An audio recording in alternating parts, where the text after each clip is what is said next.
საშინაო სკოლის გაკვეთილებს წარმოგიდგენთ კომპანია სილქნედი.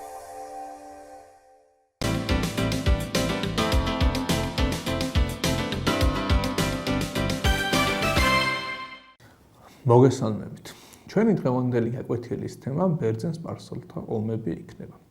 თქვენთვის უკვე ცნობილია, რომ ჩვენ წელთაღრიცხვამდე მერვე მეექვსე საუკუნეებში ბალკანეთის ნახევარკუნძულსა და მის მიმდებარე კუნძულებზე პოლისური სისტემა ჩამოყალიბდა. შეიქმნა ბერძნული ცივილიზაცია, რომელიც ნელ-ნელა იკრებდა ძალებს. თუმცა ეს ცივილიზაცია ჩვენ წელთაღრიცხვამდე მეხუთე საუკუნეში ძალიან მძიმე გამოწვევის წინაშე აღმოჩნდა. ეს გამოწვევა გახლდათ აქემენიანთა ირანის იერიშები. აქემენიანთა ირანის შესახებ თქვენთვის უკვე ბევრი რამ არის ცნობილი. კერძოდ ალბათ იცით, რომ ეს არის უდიდესი იმპერია, რომელიც ინდოეთიდან ეგვიპტემდე ტერიტორიას მოიცავდა. და სწორედ ეს პერიოდი, ანუ ჩვენ წელთაღრიცხვამდე მეხუთე საუკუნე გახლავთ მისი ყველაზე მეტად აყვავების პერიოდი. აქემენიანთა ირანის მეფეებმა ქსერქსემ და დარიოსმა იერიში მიიტანეს საბერძნეთზე, ამ იერიშებმა კი მნიშვნელოვნად შეცვალა მსოფლიო ისტორიის ბედი. ბერძენ-სპარსელთა ომების სახით ჩვენ საქმე გვაქვს საკმაოდ საინტერესო გმირულ ეპოპეასთან, ანუ თავისუფლების მოყვარე პატარა ხალხის ბრძოლასთან უზარმაზარი იმპერიის წინააღმდეგ. ამ ბრძოლის მნიშვნელობას ჯერ კიდევ ეპოქის თანამედროვე მოაზროვნეები ხვდებოდნენ, ამიტომაც ბერძენ-სპარსელთა ომები ჯერ კიდევ ანტიკურ ხანაში გახდა ლეგენდა. იგი აისახა უამრავ ლიტერატურულ თხზულებაში, მაგალითად ესქილეს დრამებში. თვით ისტორიის მამად წოდებული ჰეროდოტეც თავისი ისტორიის დაწერის ერთ-ერთ უმთავრეს მიზეზად მიიჩნევდა სწორედაც იმას, რომ საზოგადოებას მომავალში არ დავიწყნოდა ის გმირული ბრძოლა, რომლებიც ბერძნებმა თავიანთი სამშობლოს გადასარჩენად გააჩაღეს. თანამედროვე ეტაპზეც კინემატოგრაფიაში ბერძენ-სპარსელთა ომები საკმაოდ კარგად არის ასახული, ამ მხრივ თუნდაც ბოლო დროს გამოსული ფილმის 300 სპარტელის ხსენება ათღირს. 300 სპარტელის გმირობა სწორედ ბერძენ-სპარსელთა ომების ერთ-ერთ ეპიზოდად განიხილება.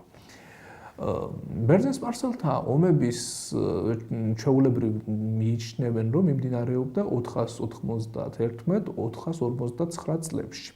თუმცა მის უშუალო დასაწყისს წინ უძღოდა საკმაოდ საინტერესო მოვლენები. საქმე ისაა, რომ მეექვსე საუკუნეს მიწურულს აქემენიანთა ირანმა თანდათან დაიპყრო საბერძნეთის გარკვეული ნაწილი. კერძოდ კი მან თანამედროვე თურქეთის ჩრდილო და ჩრდილო-დასავლეთ ნაწილში მდებარე იონია დაიკავა, რომლის უმთავრესი ქალაქი მილეტიც იმ პერიოდში მთელი საბერძნეთის ინტელექტუალურ და ეკონომიკურ ცენტრს წარმოადგენდა.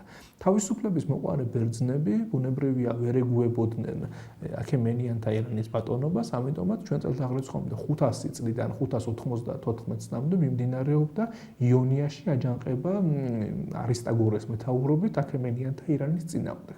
თუმცა ამ აჯანყებამ სასტიკი მარცხი განიცადა, ხოლო იონია კი ძალიან იქნა მოოხრებული და პრაქტიკულად მისი ძალები აღმოჩნდა სრულიად დემობილიზირებული. შეიძლება ითქვას, რომ იონიური აჯანყების შემდეგ საბერძნეთის ეს აყვავებული მხარე ვეღარ აღიდგენს თავის ძლიერებას. აჯანყების პერიოდში იონიელებს ეხმარებოდა ათენელები, როგორც მონათესავე ხალხი. და სწორედ ეს გამოიყენა საბაბად აქემენიანთა ირანის მეფე დარიოსმა იმისათვის, რათა საბერძნეთზე იერიში მიეტანა. ჩვენ წელთაღრიცხვამდე 491-90 წლებში ადგილი ჰქონდა დარიოს პირველის იერიშებს საბერძნეთის წინააღმდეგ. კერძოდ 491 წელს სატრაპმა არტაფერნემ მიიტანა იერიში საბერძნეთზე, მაგრამ ეს იერიში ვერ დასრულდა წარმატებით, გამომდინარე იქიდან, რომ გარკვეული დაპირისპირებები მოხდა თრაკიელ თომებთან, ხოლო 490 წელს შეძლო დარიოსმა თავისი ძალების გადაყვანა უშუალოდ ატიკის ტერიტორიაზე. ამ პერიოდში როგორც ათენელებისათვის, ასევე სპარტელებისათვის და ასევე სხვა ბერძნული ქალაქ-სახელმწიფოების წარმომადგენლებისათვის ნათელი გახდა, რომ თუ კი მათ სურდათ გადარჩენა, მათ უნდა დაევიწყებინათ ქიშპი ერთმანეთთან და ერთიანი პირით უნდა წარმდგარიყვენ რისხანი დამპყრობლის წინააღმდეგ. ამის გამო მათ შორის არსებობდა ხელშეკრულებაც, რომელიც ურთიერთდახმარებას ისახავდა მიზნად. თუმცა 490 წელს ამ ხელშეკრულების მიუხედავად ათენელები მაინც მარტონი აღმოჩნდნენ დარიუსის არმიის წინააღმდეგ. საქმე ისაა, რომ სპარტაკი იმ პერიოდში, როგორც თქვენთვის უკვე ცნობილია, ყველაზე უფრო მილიტარისტულ და ყველაზე უფრო ძლიერ სამხედრო ძალის მქონე ქვეყანას წარმოადგენდა. ვერ შეძლო ათენის დახმარება, იმიტომ რომ სპარტელმა ქურუმებმა არ ჩათვალეს ომში მონაწილეობა შესაფერისად. ასეთი არაფრით მქმენი არგუმენტით მათ მოკავშირეებს ვერ გაუწიეს დახმარება, თუმცა ათენელებმა მაინც გმირული ბრძოლა გააჩაღეს დარიუსის წინააღმდეგ. ეს მოხდა ჩვენ წელთან რიცხვამდე 490 წელს მარათონის ველზე. მარათონის ველზე ათენელთა სარდალი გახდათ მილტიადე, რომელმაც ეშმაკურ ხალხს მიმართა.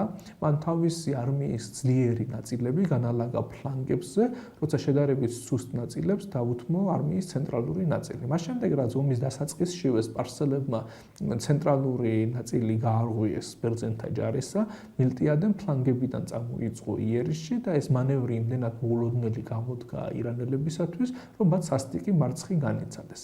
მიუხედავად იმისა, რომ ამის შემდეგ მათ ჰქონდათ ზღვიდანაც იერიშის მიტანის საშუალება, მათი ეს ლაშქრობა მაინც წარუმატებლად დასრულდა. ეიფორია, რომელიც ამ გამარჯვებამ გამოიწვია, შეუდარებელი გახდათ იმ პერიოდში. მაგალითად, ერთ-ერთმა ათენელმა, რომელიც ომის მონაწილე გახდათ, 42 კილომეტრი ფეხით ირბინა ქალაქ ათენამდე, ანუ 42 კილომეტრი ეს ის მანძილია, რომელიც მარათონის ველიდან ათენამდე მდებარეობს, არსებობს. იმის საცნობებლად ჩვენ გავიმართ და მას შემდეგ რაც ის სირბილით ჩავიდა ათენში და ეს ინფორმაცია მოქალაქეებს გადასცა, ის მაშინვე დაიღუპა. და შესაბამისად კროსი მარათონი, რომელიც თანამედროვე ოლიმპიადებზეც პოპულარულია, ამ ადამიანის საპატივცემულოდ დამკვიდრდა ოლიმპიადების ისტორიაში. ახლა კი შემდგომ პერიოდის მოვლენებს მივყვეთ. პირველ რიგში აღნიშნოთ ის, რომ ამ გამარჯვებამ საბერძნეთში მდგომარეობა ძალიან შეცვალა. ჯერ ერთი ყველასთვის ნათელი გახდა, რომ აქემენიანთა ირანი არ არის დაუმარცხებელი ძალა და მის წინააღმდეგ ბრძოლა შეიძლება. ამდენად ბერძნები იმედმოცემული იწყებენ ახალი კოალიციების შეკრებას, ხოლო მეორე მხრივ კი თვითონ ათენის სახელმწიფოში მოხდა მნიშვნელოვანი ცვლილებები. ამ პერიოდში ათენში გამოიკვეთა ორი პარტია, ერთი რომელსაც თემისტოკლე ხელმძღვანელობდა, მეორე კი რომელსაც არისტიდე ხელმძღვანელობდა. თემისტოკლე როგორც გამჭრიახი პოლიტიკოსი ხვდებოდა, რომ ათენი თუ კი არ გახდებოდა ძლიერი საზღვაო სახელმწიფო, მას არათუ მსოფლიოზე იმდროინდელ მსოფლიოზე, ანუ ხმელთაშუა ზღვისპირაზე ბატონობისზეც, არამედ საკუთარი თავის დაცვაზეც კი ვარი უნდა განეცხადებინა. მეორე პარტიას კი წარმოადგენდა არისტიდე, რომელიც ზნეობრივად სანიმუშო ადამიანად ითვლებოდა ათენში. მიუხედავად ამისა, საბერძნეთში ჩატარდა ოსტრაკისმი საბერძნეთში იყო ქვა, რომელზეც ეწერებოდა იმ ადამიანის სახელი, რომელიც უნდა გაგზავნებულიყო ქალაქიდან არჩევნება. რაღაც რეფერენდუმის მსგავსი ინსტიტუცია იყო იმ პერიოდის ათენში. შესაბამისად, ერთ-ერთი ასეთი რეფერენდუმის დროს დადგა საკითხი, არისტიდე თუ თემისტოკლე გაეძევებინათ უნდა ქალაქიდან. ხალხმა გადაწყვეტილება მიიღო თემისტოკლეს სასარგებლოდ და შესაბამისად ეს გადაწყვეტილება ნიშნავდა, რომ ათენი მთელ ყურადღებას მიმართავდა ძლიერი ფლოტის ორგანიზებაზე. ეს იყო საკმაოდ გამჭრიახი ნაბიჯი, გამომდინარე იქიდან, რომ ბერძნები დღე-დღეზე ელოდნენ კვლავაც განახლებულ იერიშს აქემენიანთა ირანისა. ამ იერიშმა ბუნებრივია არ დააყოვნა. როდესაც დარიოს პირველმა მარცხი განიცადა ბერძნებთან, როგორც ჰეროდოტე ისტორიის მამა გადმოგცემს, ეს იყო მისთვის შოკის მომგვრელი მოვლენა.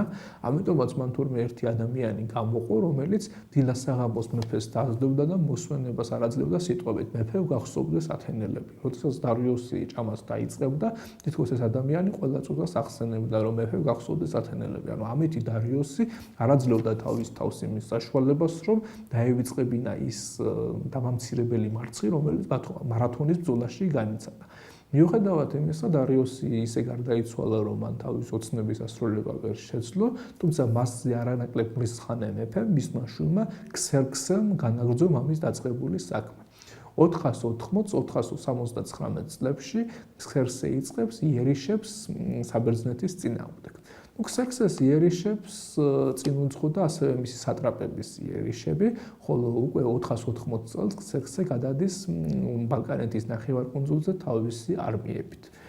ამ ისტორიის მომთხრობ თავალ წყაროს ჩვენთვის წარმოადგენს ჰეროდოტე, ისტორიის მამა, რომელიც ერთობ არანამაჯერებელ ცნობებს გვაწვდის აქემენიანთა არმიის შესახებ. კერძოდ ჰეროდოტე აღნიშნავს, რომ აქემენიანთა ჯარი 5.300.000 კაცისგან შედგებოდა. თანამედროვე ისტორიკოს კარლ ბელუხის გამოანგარიშებით ესეთი არმია მართლაც რომ ყოლოდა ქსერქსეს, მისი და არიერგარდი როცა უკვე თერმოპილოს ხეობაში ამ საბერძნეთში მივიდოდა, მისი ჯარის უკანა ნაწილი ჯერ კიდევ ქალაქ სუზადან არ უნდა ყოფილიყო, ანუ ირანის დედაქალაქიდან გამოსული. შესაბამისად ითვლება, რომ ალბათ 200-300.000-ით უნდა განისაზღვროს აქემენიანთა არმიის შემადგენლობა ამ პერიოდში. მიუხედავად ამისა, ესეც გახდა ძალიან დიდი ძალა. ძალა იმისთვის ამ პერიოდისათვის გამომდინარე იქიდან, რომ ასეთი არმიები იმ დროინდელ სოფლიაში ფაქტიურად არ იბრძოდნენ და ქსერქსეს იერიშები თავდაპირველად თესალიას დაატყდა ერთ-ერთ ბერძნულ მხარეს, ხოლო ამის შემდეგ კი ისინი გადავიდნენ უკვე შუა საბერძნეთში, სადაც ისინი აპირებდნენ შეჭრილიყვნენ ატიკაში და დაეკავებინათ ქალაქი ათენი. ბუნებრივია არ თვლებდა არც ბერძნული სამყარო ამ ომის წინ, კერძოდ კორინთოში კონგრესი შეიკრიბა, რომელშიც დაიგეგმა როგორ უნდა ემოქმედა მოკავშირეებს, უნდა ჩაეკეტათ მათ, კერძოდ გადაწყდა თერმოპილეს ვიწრო ხეობა. თერმოპილე არის ძალიან ვიწრო ხეობა, რომელიც იცავს შუა საბერძნეთს. მიუხედავად იმისა, რომ აქემენიანთა არმია გაცილებით მრავალრიცხოვანი იყო ვიდრე ბერძნებისა, აქ ძალიან პატარა არმიასაც შეეძლო დიდი მრავალრიცხოვანი მტრის შეჩერება. სწორედ აქ მოხდა ლეგენდარული ბრძოლა, რომელიც სამასი სპარტელის გმირულ ეპოპეად არის ისტორიაში ცნობილი. კერძოდ სპარტელებმა მეფე ლეონიდეს მეთაურობით, მიუხედავად იმისა, რომ მათ არ ყავდათ საკმარისი ძალები, დიდი ხნის განმავლობაში შეაჩერეს ირანელთა იერიშები, თუმცა კი მოღალატის წყალობით ირანელებმა შეძლეს მათ ზურგში მოქცევა და საბოლოოდ სამასივე სპარტელი ბრძოლის ველზე დაიღუპა. თუმცა კი თავისი გმირული ბრძოლის საშუალებით მათ ერთ მხრივ ათენელთა ანუ ბერძენთა სული, საბრძოლო სული აწიეს, მეორე მხრივ კი ქალაქ ათენის მოსახლეობას გახიზნის საშუალება მისცეს. თერმოპილეს ბრძოლაში გამარჯვების შემდეგ სპარსელები თავიანთი უზარმაზარი ფლოტით ათენისაკენ დაიძრენ.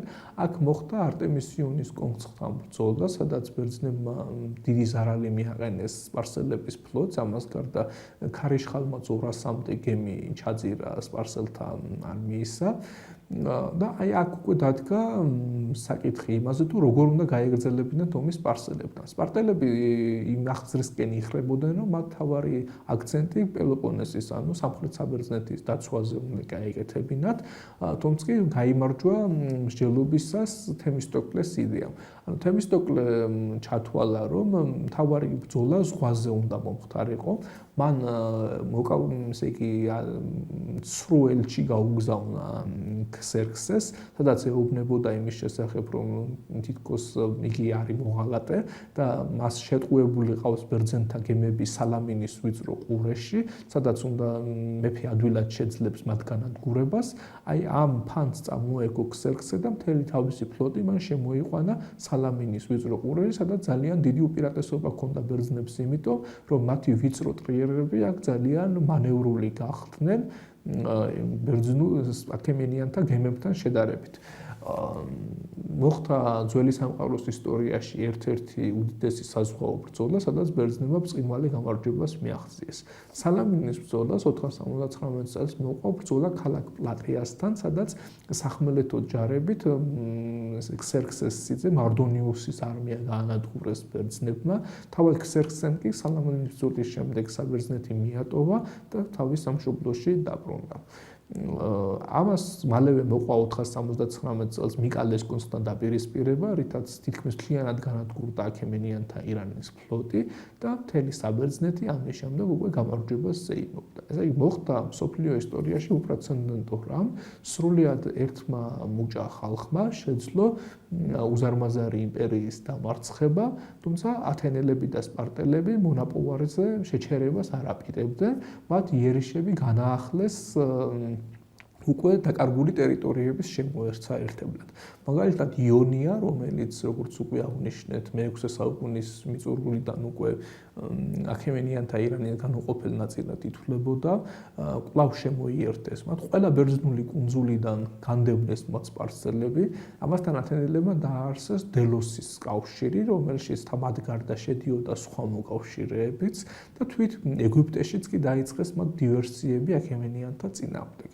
სარდალი კიმონი ამის ერთ-ერთი ინიციატორი გახდათ, რომელიც ერთ-ერთ ყველაზე ცნობილ და ნიჭიერ სტრატეგად არის წარმოდგენილი ძველი საბერძნეთის ისტორიაში. აქემენიანთა ირანმა ზავი ითხოვა და 459 წელს დაიდო ზავი, რომელიც ისტორიაში კალიესის ზავით არის სახელით არის ცნობილი. ამ ზავის მიხედვით ყველა ბერძნული დაპყრობები ან ბერძენთა ყველა ტერიტორია, რომელიც მათ ომის დროს დაიკავეს, ცნო აქემენიანთა ირანმა ბერძენთა საკუთრებად და ხელი აიღო ბალკანეთის ნახევარკუნძულისა და მისი მიმდებარე კუნძულების დაპყრობას. ეს გახდათ ტრიუმფალური გამარჯვება ბერძნებისა და ამ ტრიუმფალურ გამარჯვებას ბრძოლის ველზე მოყვა დიდი გამარჯვებები ხელოვნებისა და ლიტერატურის თვალსაზრისით. სწორედ მე-5 საუკუნე არის ძველი საბერძნეთის ყველაზე მეტი აყვავების ხანა. გამომდინარე იქიდან, რომ ეროვნულმა სულმა, რომელმაც გაიღვიძა ათენელებში და საბერძნეთის სხვა მოსახლეობაში, წარმოშვა უამრავი პოეტი, წარმოშვა უამრავი დრამატურგი, ისტორიკოსი, რომლებიც ერთმანეთზე უფრო საინტერესო თხზულებებს წერდნენ ამ პერიოდში. ქალაქი ათენიც იქცა იმ დროინდელი საბერძნეთის ერთ-ერთ ცენტრად, სპარტასთან ერთად, რომელიც მართალია კულტურული მიღწევებით დიდად არ გამოირჩეოდა, მაგრამ სამხედრო თვალსაზრისით კვლავ რჩებოდა უდიდეს ძალად. თუმცა კი შემდგომ პერიოდში საბერძნეთს ძალიან დიდი უბედურება დაემუქრა, იმის მაგივრად თუ ამ ცივილიზაციის შემდგომი აყვავება გაგრძელებული იყო, დაიწყო სამოქალაქო ომების ეპოქა, რომელიც ისტორიაში პელოპონესის ომების სახელით არის ცნობილი. თუმცა პელოპონესის ომები უკვე საუბრის სხვა თემას წარმოადგენს. ჩვენი დღევანდელი გაკვეთილი კი ამ დასრულებულია. გმადლობთ ყურებებისთვის.